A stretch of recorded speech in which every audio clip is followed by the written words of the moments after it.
Hi, I'm Adam Drake from Mugen Seiki Racing, and today I have a quick and easy tip that will help when you're building a brand new vehicle or a new set of shocks. And it's just a way that makes it a little bit easier to install the adjuster nuts onto the shock body. You want to always make sure that you put the adjuster nuts onto the shock body before you've installed the cap,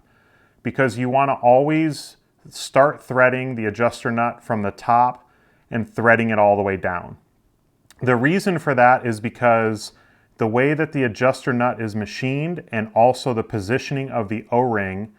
it's much easier to start threading it on from the top and working your way down the shock body.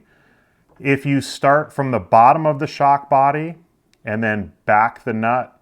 up the shock body, there's more of a chance of getting the adjuster nut cross-threaded onto the shock body.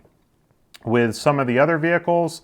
I believe the positioning of the O-ring in the adjuster nut is a little bit different, and the machining on the nut is different to where you can start from the bottom and thread it all the way up, and that's because some of the other vehicles, the top of the shock body has a shoulder, so it can't be threaded all the way down. But with the newer Mugen vehicles, all the MBX8 line of vehicles, you'll want to install the O-ring, start from the top of the shock body to where you can thread it in the proper rotation or as a right-hand thread,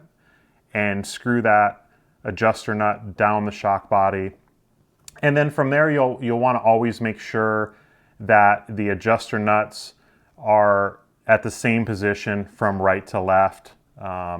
Pretty common and simple thing for any vehicle, but you always want to make sure that the gap between the adjuster nut and the cap is equal from right to left with any vehicle.